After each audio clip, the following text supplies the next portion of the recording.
term sio kwa sababu tunamchukia mheshimiwa Ruto. Tunasema hivyo kwa sababu kazi imemshinda. Hapa Nakuru vijana wetu wengi sana waliuawa wakati wa maandamano ya Gen Z. Hatujasahau Brayo Nyambo ambaye ni wewe na maafisa wa Kenya PS kufikia leo hakuna haki imetendeka kwa sababu ya Brayo. Na ndio kwa maana tunasema tunamwambia William Ruto. Sisi vijana tumezaliwa tumelelewa na wazazi wetu wakatupeleka shule. Ile kitu tunataka ni nafasi ya kukua wakubwa ili tuweze kuinua familia zetu kutoka katika umaskini. Lakini hawezi kujitawala wakati unatuua bwana. Haiwezekani.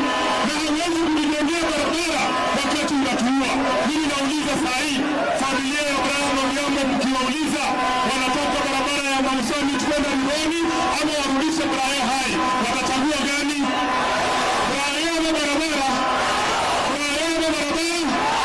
Na ndio kwa maana sisi wanalinda mwananchi ambaye tumelelewa na baba Raila Amolo Odinga.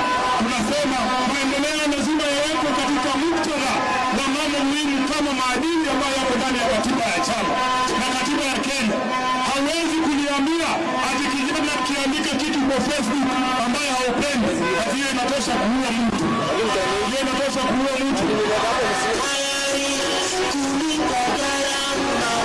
Sitasimama maovu yakitawala, sitasimama maovu yakitawala. Ufisadi, ubinafsi, ukabila, kuuza sura, watakipunguza sera.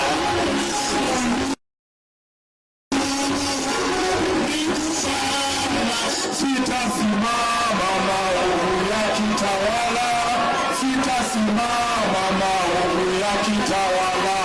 Na ndio kwa maana mimi sikuna nikiwa student wa baba Raila Amolo Odinga nilisema wakati tumeandikisha na MOU, kitu ya kwanza ilikuwa ni kwamba serikali ya William Ruto iache kuua vijana wetu.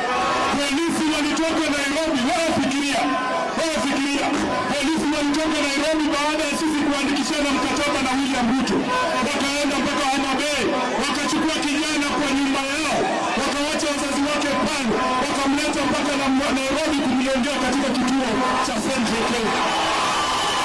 Sasa mimi nikasema kama katibu mkuu wa chama ambaye aliandika huo mkataba, siku ile Albert Ojwang aliuliwa, hiyo ndio ilikuwa mwisho wa mkataba ya UDA na ODM. Ndio maana wanajaribu kujifunza kama SC